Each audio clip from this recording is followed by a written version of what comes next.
Okay, hi friends.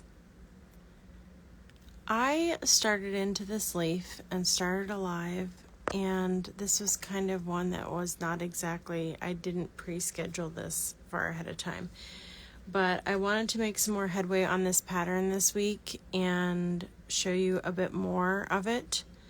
And something was happening with my live a couple minutes ago that something was going weird. Also, I thought my dog snuck downstairs and was getting into something, and it was my child who snuck out of bed. So I decided to give this a hard restart. So tonight, we're going to be working on these leaves. And we'll try again here. If you're using the faux wood hoop and you find that you're starting to get some ripples, make sure you stretch it out before we start. You want your fabric to be taut, T-A-U-T, like a drum. So that's our little test. As you can see, I did make headway this week with my pumpkin. So hopefully you figured out some of these parts with a satin stitch around. And then I just have a little bit to finish up here. And for now, we're going to be looking at the fishbone stitch. So try to zoom in here a bit. Let me know if you have questions as I go along. It's always helpful because sometimes other people will have the same question. So I'm using 3 strands. So I've already threaded my needle and started on 1 so you can see it. But I'm using 3 of the 6 strands of floss. And let me be honest here, when I was tracing my leaves, I think it's obvious to see here. My leaves were not traced very well. So I'm going to round these guys out a little bit. And you can do that too on yours if you feel like it was kind of wonky. I think this will show you a better example. Okay. This is a heat erasing pen, so that will go away later once I hit it with heat when I'm done. We're going to bring our needle up at the top of this leaf shape and then down in the center.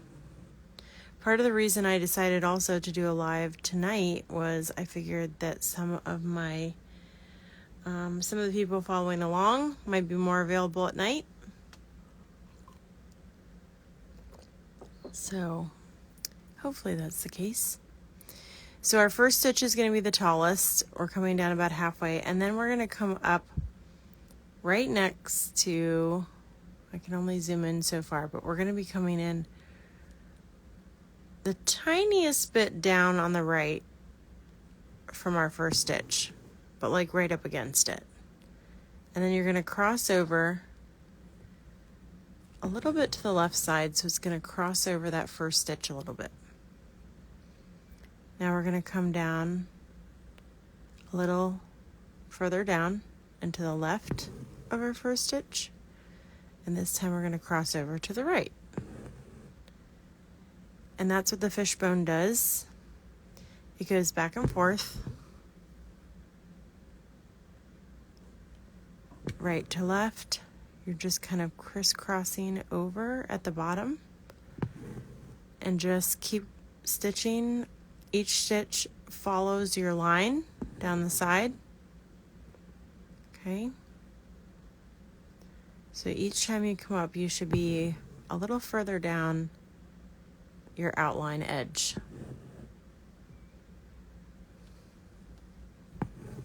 And you just alternate like that. It makes this really pretty crisscross pattern.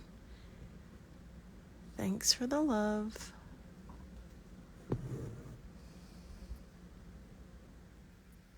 I see some familiar names in here that have joined us.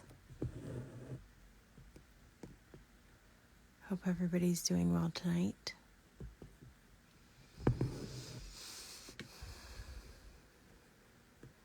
a deep breath. I feel like I've been so frazzled the past 2 days. So anytime I get to sit down and stitch, it's like a deep breath. I've got my favorite cinnamon tea here. Decaf, of course. And there's our little leaf shape. Look how cute that is. And this is called a fishbone.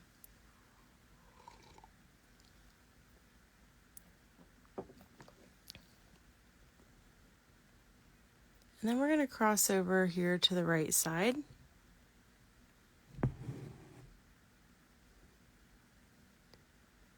And then again down to the middle.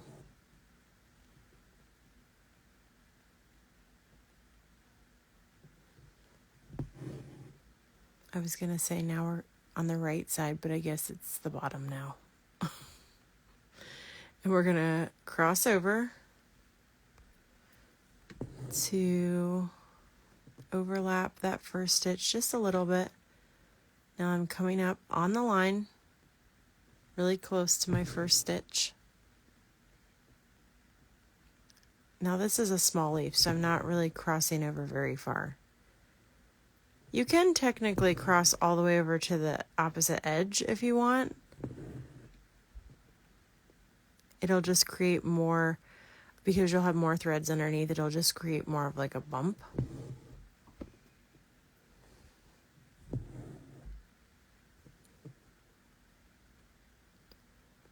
Each time I'm coming further down, just following the outline shape.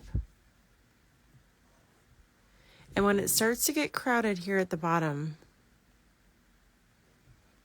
you're just going to move your stitches. I mean, they can just go down in the same hole, okay?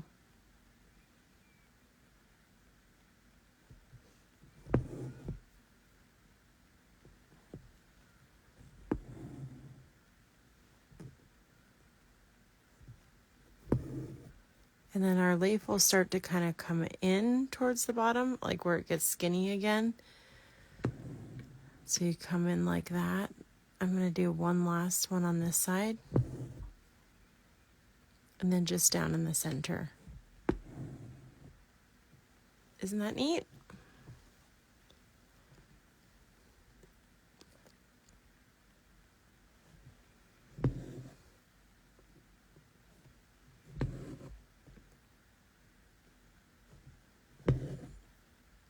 I think if you have followed me for any amount of time, you will know that I add some kind of variation of this leaf in almost every pattern I do. It's one of my favorites. You can do this on a vine. Here, if this happens to you, just tug a little bit. It should pop right out. You can put these leaves on a vine that like alternate, or you can put them on either side of each other. You can do them large or small. And eventually you stop crisscrossing and just go in the center at the bottom. Just kind of when you've run out of room is kind of when you start to do that.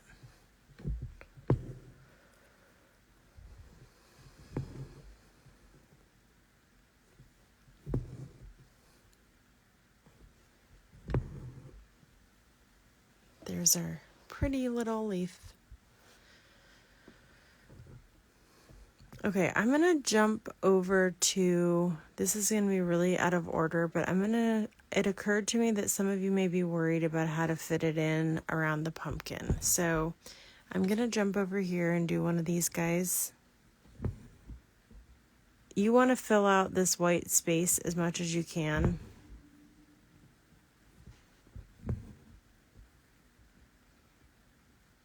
So you could go into the pumpkin a little bit.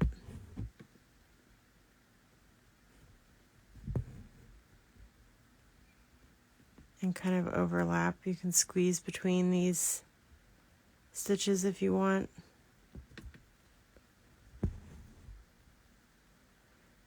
you.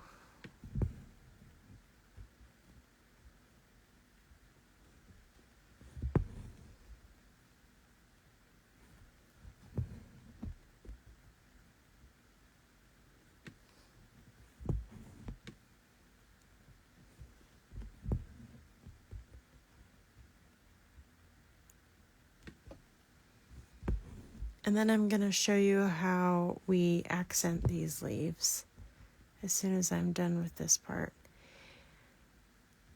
and how we do the stem.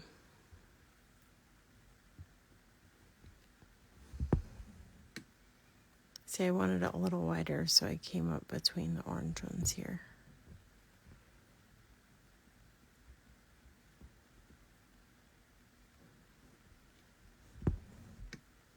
Since I didn't leave very much room for myself.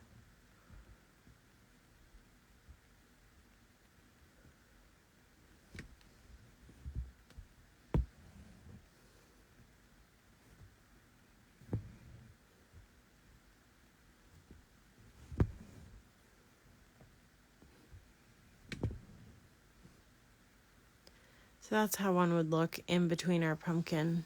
We just want to make sure to either go into the orange or all the way up to the edge so that we don't have any white space there. Okay? I'm going to tie this off in the back. Oh my, if my stand will cooperate. I meant to grab a different stand and I ran out of time.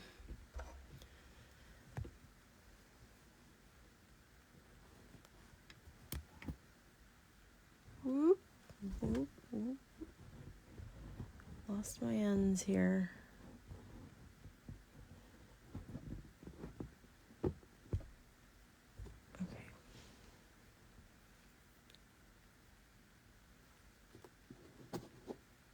It is kind of annoying when you have to rethread your needle just to tie your knot in the back. But it happens sometimes.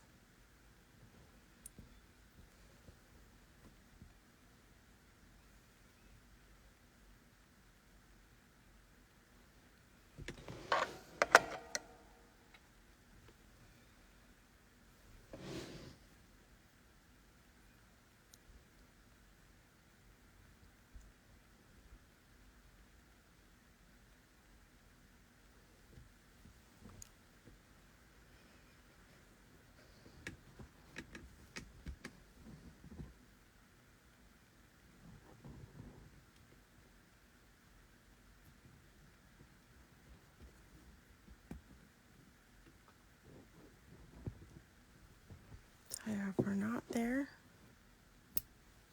Okay, and then I'm going to switch to the 924 color. And we need 2 strands of that dark teal.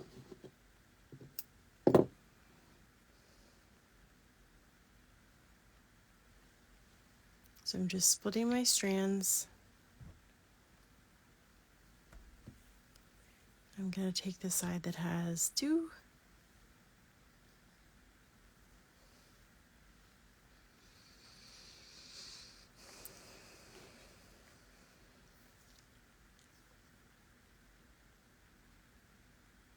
And we're going to be using a stem stitch for the center.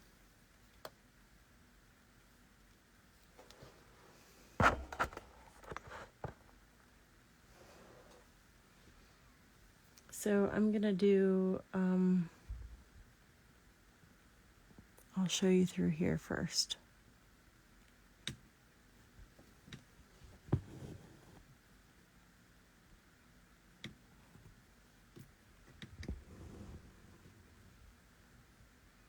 So make a stitch and leave a loop. Come up in the center of the loop and then pull it. And I'm following the little line gap that I left for myself here.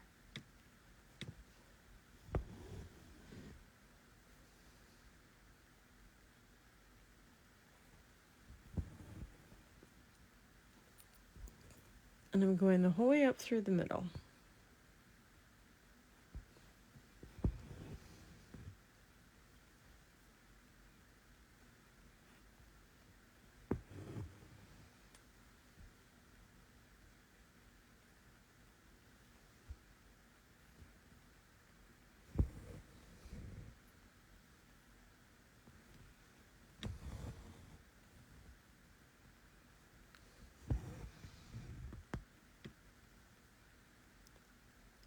Now remember, we did the stem stitch for our vines. Just want to make sure that each time you come up in the middle, you come up on the same side each time.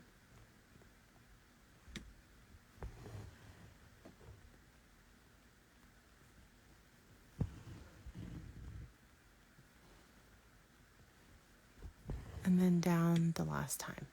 Now, I'm not going to do anything here with this because I have to do my leaves first. So let's skip over to here. And here's where the magic happens. We're going to come up about, I would say, 3/4 of the way in your leaf. Okay? Or 2/3. Maybe more like 2/3. Doesn't matter. Again, we have 2 strands of this color where we use 3 strands for the other part, okay? And we're just going to make 1 straight stitch right there. And then we're going to come down about halfway here and over to the side. So like if you section your leaf in half, now we're working in the middle of the right side. And we're going to make a stitch and angle it down to the bottom hole. And then the same on the left side.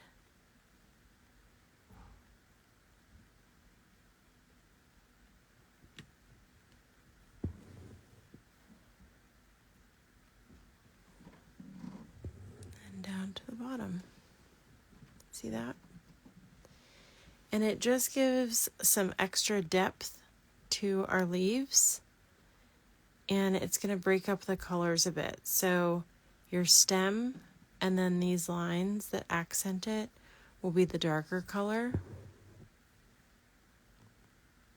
And it just has a really cool effect.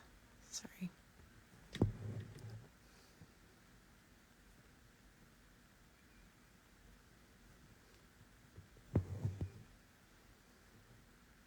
Now, if I was doing larger leaves, I might do 5 lines. But here we only really have room for 3. You want them to all gather at the bottom.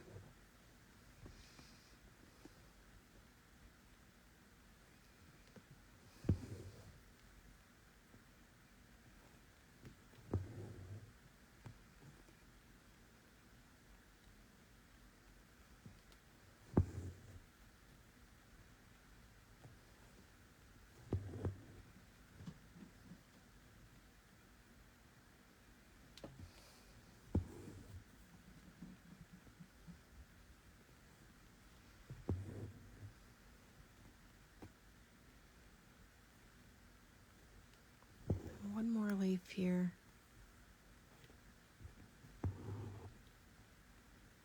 So what you can do, I mean, what I'm going to do since I went out of order here is basically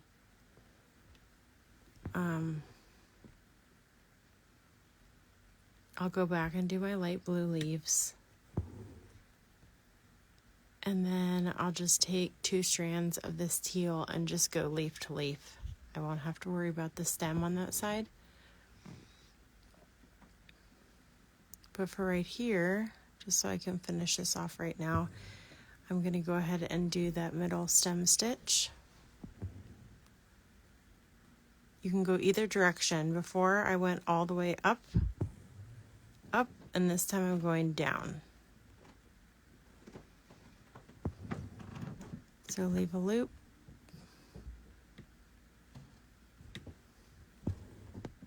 Come up in the center.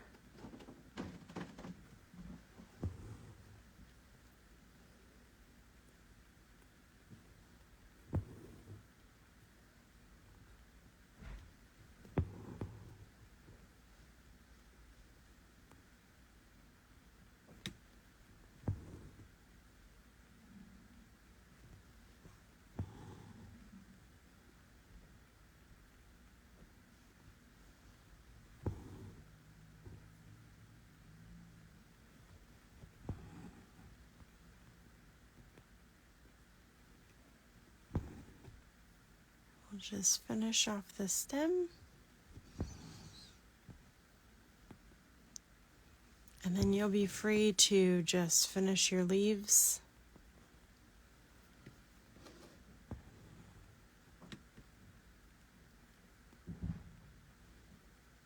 In your own time.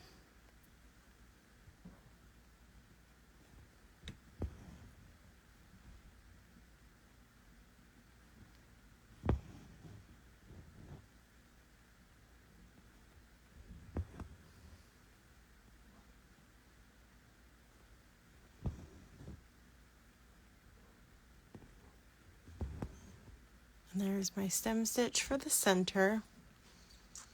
But see the effect that has on the leaves? I love that. It just adds a lot more depth. So looking at this one, this is the one I already finished, and you can see how the stem just kind of rolls into the leaves, and then you have that lighter color under and on the outside. So hopefully this pattern will show you one way too that you can kind of overlap stitches.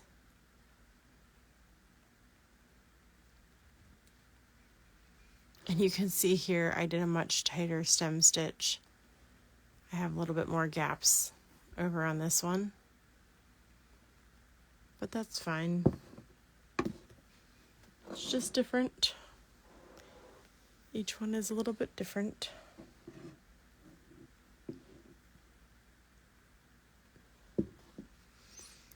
But thanks for joining me. I'm going to hop off, and if you're following along on this pattern, you can finish up the leaves on both sides, and then we'll look at the flowers the next time. I will probably be back on Thursday morning to do that next part. Thanks for joining me.